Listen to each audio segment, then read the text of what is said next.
Welcome to the podcast. This podcast is entitled, Does Trump Want to Be a Caesar? You've probably heard that he has been talking about ways he could be president a third time. I first heard this from Steve Bannon.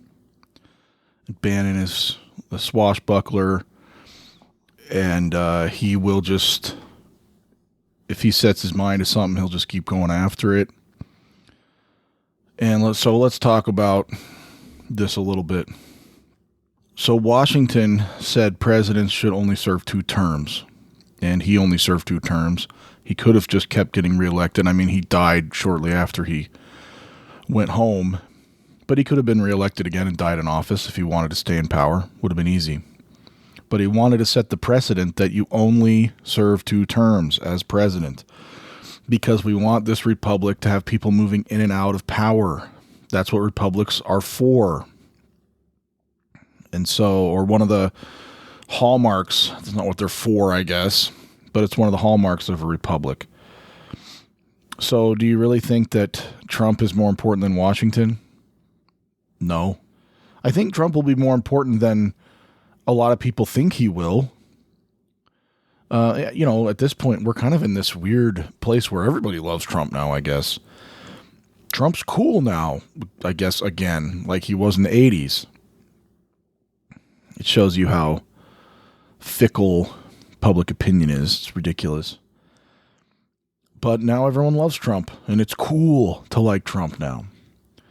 So all presidents until Teddy Roosevelt only ran twice. I guess Grant ran a third time, but he didn't make it out of the primaries, so I guess he did technically run. So I guess he didn't care about the precedent set by Washington. And he wasn't even, he was fine, but it's not like he was some outstanding president, so I don't even know why he ran a third time, but I guess he lost to Garfield.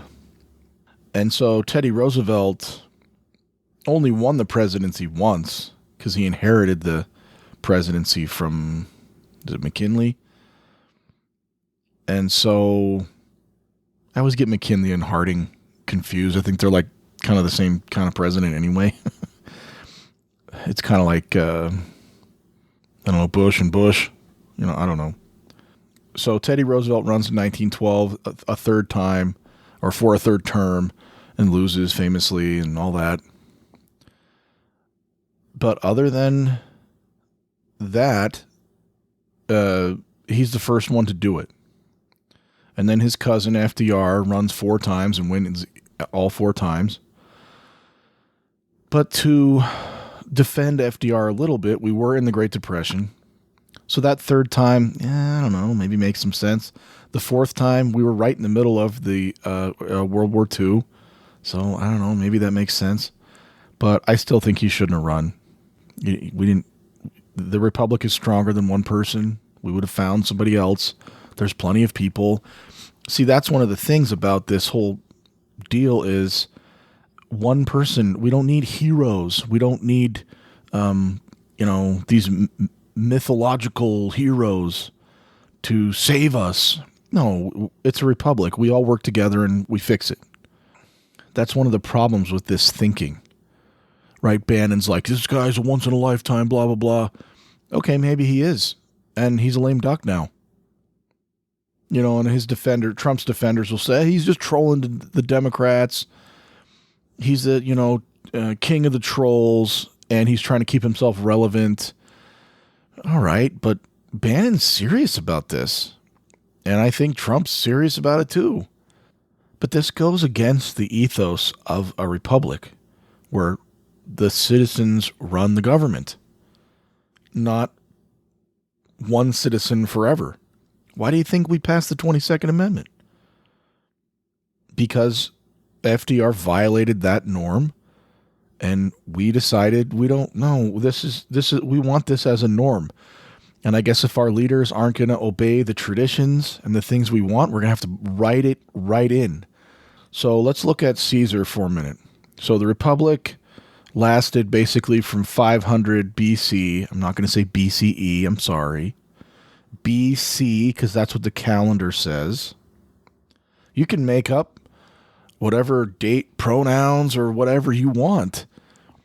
But according to the calendar, it's BC and AD. That's who the Catholic monks who made our calendar that we all use, that's how you write the date.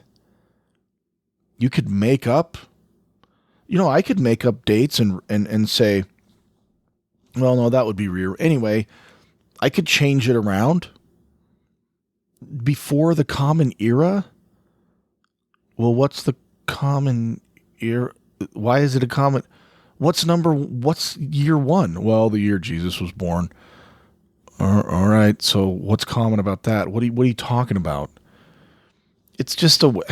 Anyway, that's one of my pet peeves.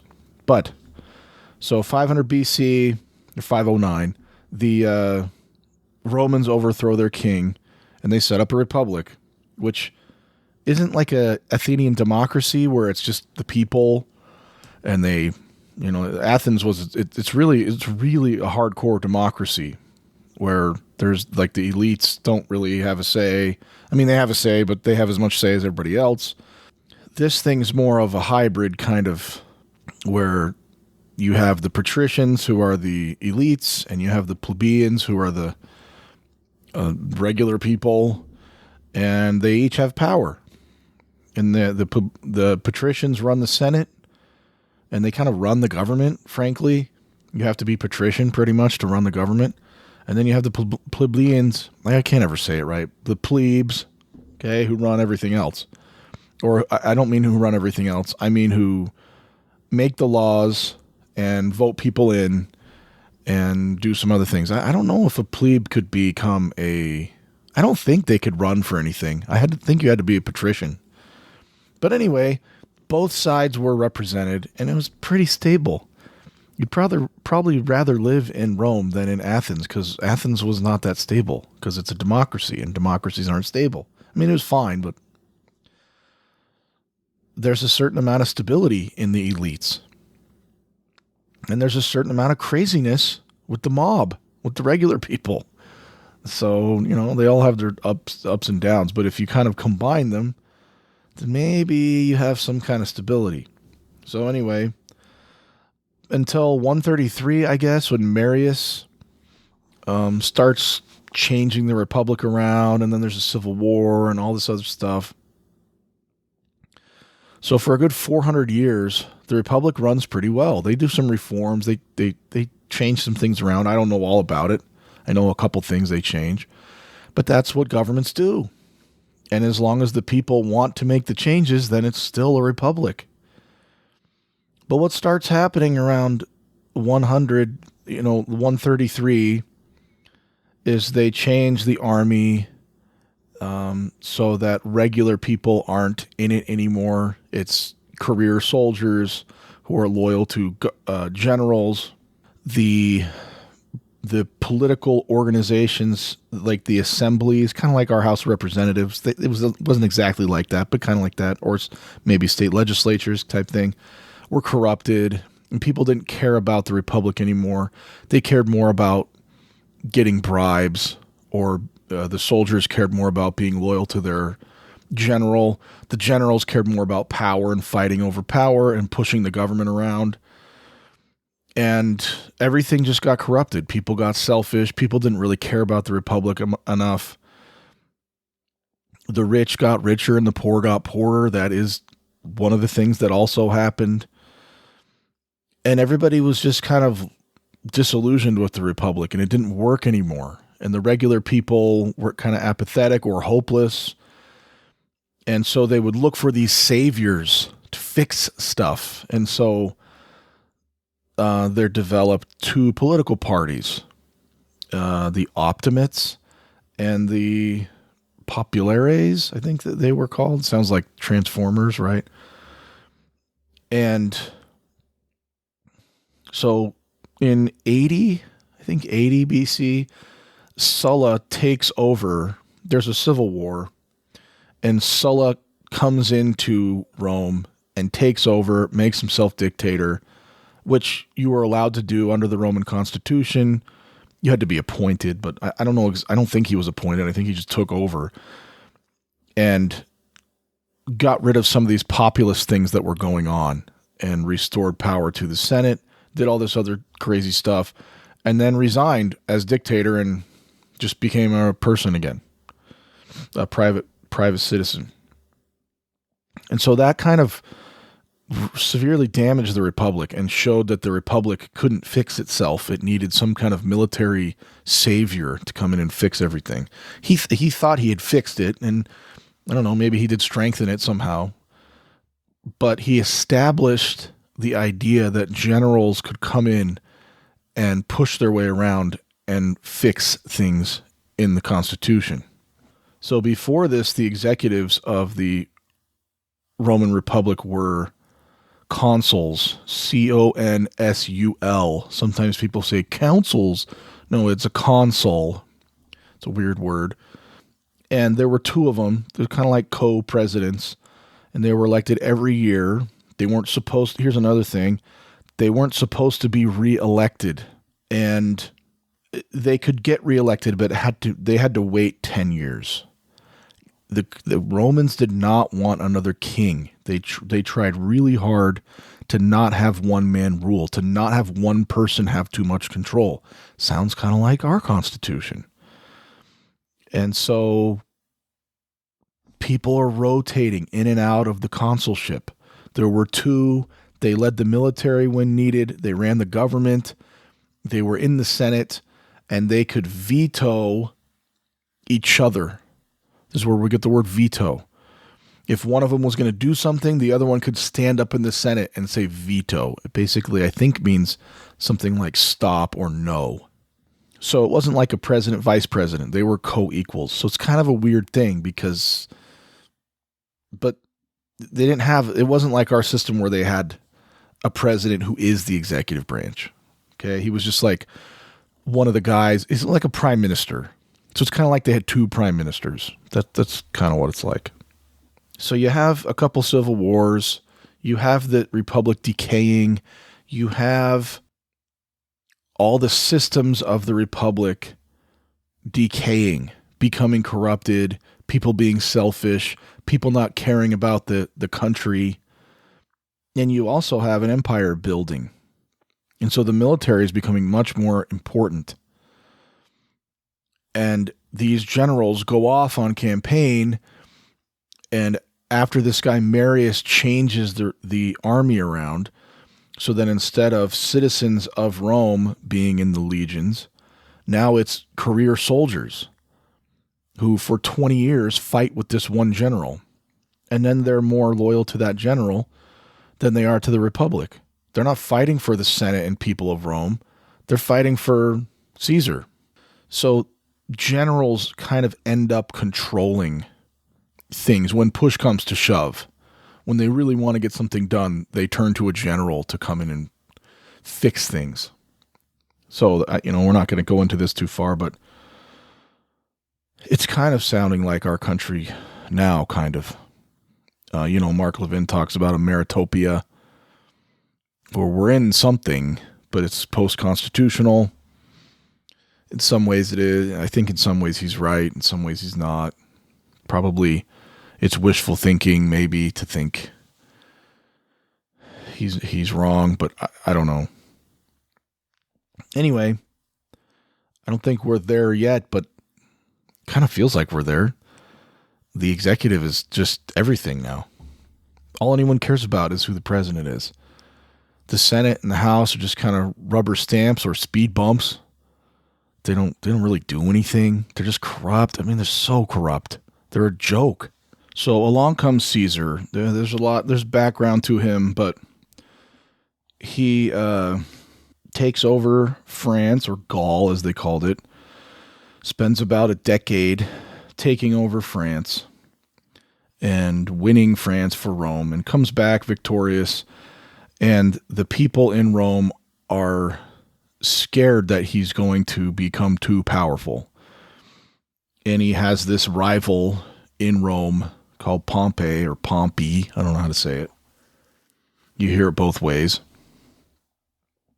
I think Pompey sounds weird, but And he doesn't want it. It's basically between him and Pompey, right? It's not like, oh, I will surrender my legion and then, or my army, and then restore power to the Republic like Washington did. I guess from what I could find out, it was going to be like, oh, if I resign my command, then Pompey will just take over. So it was kind of just at this point, generals were going to be in charge of Rome, I guess. So they tell him to disband his army. He says no, famously crosses this, they had this rule that soldiers couldn't bring their armies into Rome, or generals couldn't bring their armies into Rome. I don't know how far that went, but the river Rubicon, once he crossed that river with his army, it meant he was starting a civil war. He was challenging Pompey for control of Rome. So he comes into Rome. There's a civil war. It's all the stuff that happens. He eventually wins. And for a time, he's made a dictator, which, like I said, that's possible under their constitution. They can appoint somebody during a crisis as a dictator. Usually it was for 6 months, and then they were forced to relinquish their power. But he kind of doesn't relinquish his power, and he has a lot of popularity with the regular people. And so he uses his power and influence and money and his soldiers and all that to get the assemblies to support him. And then he kind of finagles, he kind of maneuvers around to become perpetually in charge. I think he gets elected consul a couple times. He gets elected dictator a couple times. And he changes the constitution. He does some land reforms. He does some money reforms. I think he makes it so you can't charge a whole bunch of interest on loans, and like a lot of these things that the elites were taking advantage of everything. The elites weren't like doing good things. And so he comes in and he does start fixing some things. Now, he's not altruistic. He basically is using his supporters to get more power, but he is fixing some things too. So that's why the people love him. The people really liked Caesar. It's not like he came in as like this enemy. He came in and they kind of saw him as a savior. The regular people really liked him. And they're kind of sick of the Republic. The Republic's only working for the elites, and they're getting screwed. And so there were these brothers, I don't know how long before, but there were some brothers, the Gracchus brothers. I don't know hardly anything about it. But they tried to do some reforms for the regular people, and it didn't go well for them. And so I think the people were just kind of deflated, thinking, the Republic's just for the rich people now. That kind of sounds a little familiar too, doesn't it? So he comes in, eventually gets made dictator for life. And these other elites, and they call themselves the liberators. And once he makes himself dictator for life, that means he's the king. So what is this now? The Republic's pretty much over. You can't be a dictator for life. What is this? So Brutus and Cassius, I don't think they were like best buddies, but Brutus was one of his supporters, I guess. But now that they realize, oh, this guy just wants to be a dictator. He wants to be a king in all but name. So famously, they stab him and they think they're going to restore the Republic. But nobody cared about the Republic anymore. Some people did, but I think it was mostly the elites. The regular people just kind of were like, whatever. And the systems had all broken down, and the dictators would just the generals would just come in and take over. So then once he gets killed, then it's just generals fighting again. And famously, eventually, Caesar's nephew takes over and becomes the emperor. And he's not technically the emperor, but he controls everything kind of from the side. but he really does control everything. See, so he leaves everything there, and is just acting like he's off to the side, but he really controls the Senate, and he really controls the assemblies, and he really controls the army. And so if you looked at the Republic, you're like, it's still there. But it wasn't still there. He was really controlling it from behind the scenes. So anyway, fast forward to today. The rule is that you only serve 2 terms. And like we talked about, there's one exception, FDR. And right after he served 4 terms, we passed a constitutional amendment saying you can only serve 2 terms. Doesn't that mean that you can only serve 2 terms? It's pretty obvious that was our point with that. So when you get into parsing the words and, technically, the spirit of this and the letter of this, depending on how you read it, is that you can only serve 2 terms. Everybody knows the 22nd Amendment means you can only serve 2 terms. There are presidents who have argued we should repeal the 22nd Amendment because they think it limits the people's power to elect a president that they want. Yeah, it does. That's why we did it. Because the people will just keep electing the same guy over and over again. Bill Clinton would still be the president. I mean, you can't do these counterfactuals because Reagan would have won a 3rd term. But anyway, Bill Clinton would just keep getting reelected because everybody's like, yeah, he's doing fine. I mean, look at your congressman. Your congressman just stays in power because, whatever, he's doing fine and nobody really knows what they're doing. They just stay there forever. So you have to put things in place to force them out, to force turnover. And especially the president, because he has so much power. There's so much power in the presidency. Even if he was stripped of a lot of the powers that he has today, even Washington could see that there was a lot of power in the presidency. It's one man. So it makes sense. People argue about term limits for senators and representatives, maybe so, but for sure the president. So in the 22nd Amendment, it says you can only get elected twice. And it says you can serve the second half of someone else's term and then get reelected 2 more times. That's it. Now, the problem is it doesn't say serve. You can only serve 2 terms. So there's all these clowns running around saying, technically, if you could finagle a way to get in there without being elected again, and one of the schemes is, you run as vice president.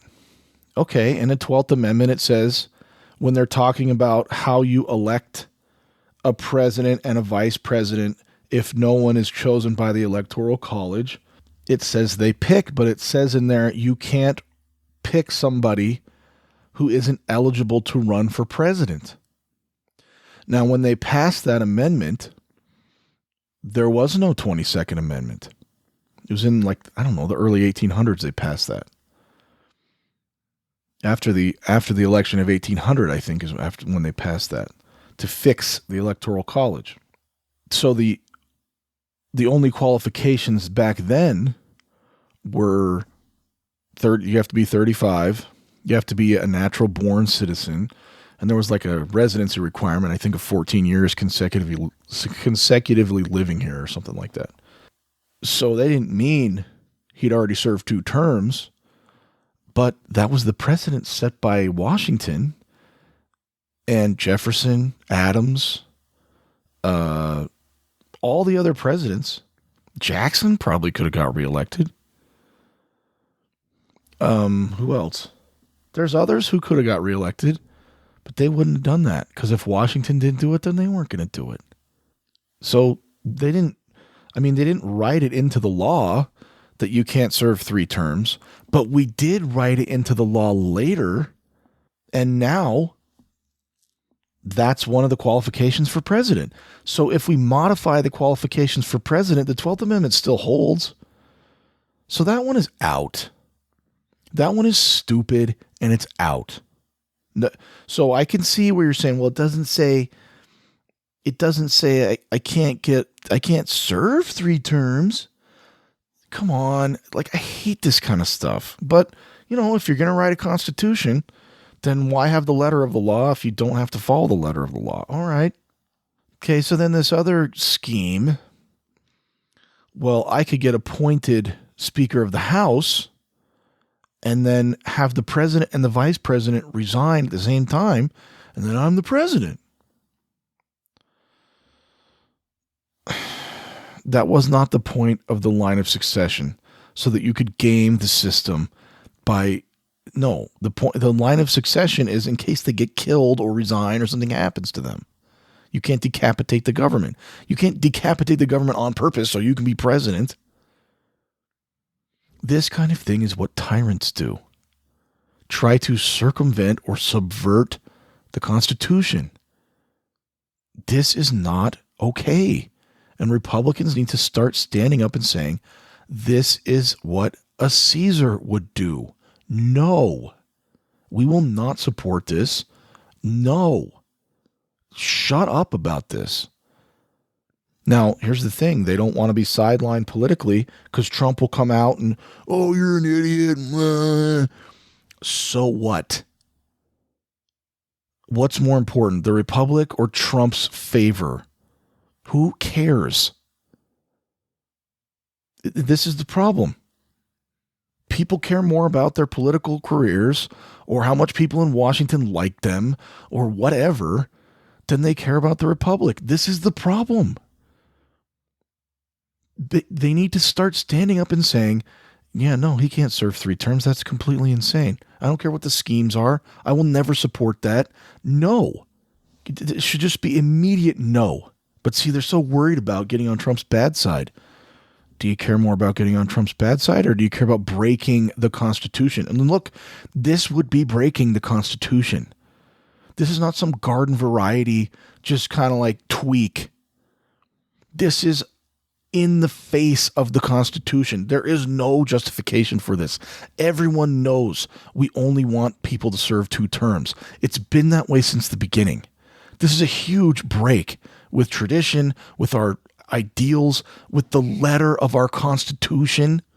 If he cons his way into a 3rd term, he is a Caesar. I'm sorry. There's no way around it. The very fact that he wants a 3rd term, I think, kind of makes him a Caesar.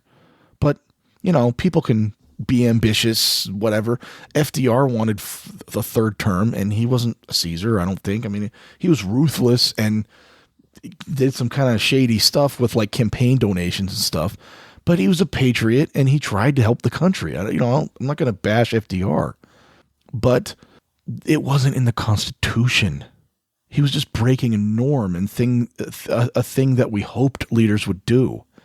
And then we wrote our ideas or our traditions or our expectations right into the Constitution. You can't get around it. The problem is he's a businessman. He doesn't really know the Constitution. I guarantee you he doesn't know any of this stuff. He doesn't know. He had some lawyer tell him about the 22nd Amendment, and the thing that gets me is, the good thing about Bannon is he doesn't back down. But the problem is, I don't think he knows the Constitution either. And he's always talking about this republic that was bequeathed to us. We got to preserve it. This isn't preserving the republic, Bannon. This is ruining the republic. Because what precedent will this set? It will set a precedent that the Constitution doesn't matter. That people can stay in office. Look, this is exactly what Putin did. They have a term limit, but it's not for life. You just can't serve 3 consecutive terms. So his prime minister just ran for president, Medvedev, served 1 term, and what do you know, Putin was his prime minister and just ran the government from behind. This is exactly what Trump is proposing. Republicans have to stand up because Democrats, they're going to squawk about it, but they're going to squawk about everything. People on our side have to stand up now and say, no, that's completely insane. I will never support that. Never in a million years will I support that. I like Trump. Trump's great. I'm glad he won. He's doing great things, but he's a lame duck. He will never be president again, no matter what. He cannot be president again. So the other scheme is, like I said, the Speaker of the House thing. You don't have to be a member of the House, I guess, to be the Speaker. The Speaker is not in the Constitution, and they can just make whoever they want Speaker. They talked about making Trump Speaker, years ago. But he's like, no, I want to be president, whatever. So then what would happen is, let's say he does finagle that. And what I think the correct interpretation would be, well, no, you can't be the president because you're not eligible to be the president because you already served 2 terms. And so now it's the Speaker of the President Pro Tem of the Senate. But see, I don't think that's written right into the the Presidential Act of Succession. Well, we need to change that law to make sure it does say if somebody is the Speaker of the House and they have served 2 terms as president, then it goes to the President Pro Tem of the Senate. That would be easy to change. Remember after the insurrection, they changed the rule because there was a debate over what is the vice president's role when he receives the votes. What if he thinks the votes are illegitimate? Can he send them back to the states? And Trump's lawyers said, yeah, he's not just a conveyor belt, is what they would say. Now, I don't know. I haven't thought about that a whole lot, but that's kind of ambiguous. This one's not. Anyway, we would be so outraged if a Democrat was pulling this crap. And we're the Constitution Party. They don't care about the Constitution. They love bashing it, except when it serves their purposes. Right? America's horrible and racist and all this until Trump says, make America great again. Oh, America's great. America's wonderful. Oh, shut up. So they're the ones always bashing the Constitution. We have to defend it. If we don't, who will? They won't. This is crazy. I haven't heard what Mark Levin said about this. I think a lot of Republicans are just kind of like being quiet because they don't want to get sidelined by Trump. That's the bad part about Trump is he just, anyway, he's good, but if we didn't have to have him, it'd be kind of nice if we had somebody more, but you can't have it both ways. You can't have a pit bull and have him not be a pit bull. You can't have a pit bull. If you need a pit bull to win the White House, a golden retriever ain't going to do it. And so now you got a pit bull in the White House. So he's still going to be a pit bull. It's actually a really good analogy because that's what he is, right? He's really nice until he's not nice. And then he'll bite your head off. Right? A golden retriever is always nice. A golden retriever is like, I don't know, Bill Clinton, but that's an insult to golden retrievers, right? But I don't know, Ronald Reagan's kind of a golden retriever. Anyway, the Republicans have to start coming out and condemning this. It's completely ridiculous. We would be so outraged if this was happening to us. And we should be outraged because it is happening to us. You can't support this and say you care about the Constitution. You just can't. He's not more important than the Republic. And it will significantly damage the Republic. This is not just hyperbole. This is a big deal. I don't think it's going to happen, but we can't even let people postulate this and then let it grow in the minds of the voters and all this. Because, this is what one lady, she's kind of ridiculous. I guess she was, I was watching the little thing. It was on MSNBC. I don't know. I saw a clip. And she's a law professor. And she was talking about the 22nd Amendment and the 12th Amendment. And she's like, but what if the Republican Party puts him on the ballot and he wins all the primaries? Then who's going to kick him off? The Supreme Court? That's all that's left is the Supreme Court. So if the voters don't squash this, if the leaders and the voters don't squash this, it could get out of hand. It's just stupid. It's stupid. You shouldn't. Doesn't that qualify you as a tyrant if you want to stay in power longer than you're legally allowed to? Maybe not a tyrant, but power hungry, or I don't know what. This is not okay. And I had something else wonderful to say, but I can't remember it now. So just think about this. You're probably going to hear about it more. I think on our side, it's kind of laying low because people don't want to ruin the honeymoon period or whatever. But I really think this is a bad sign if this doesn't get squashed. Thank you for listening.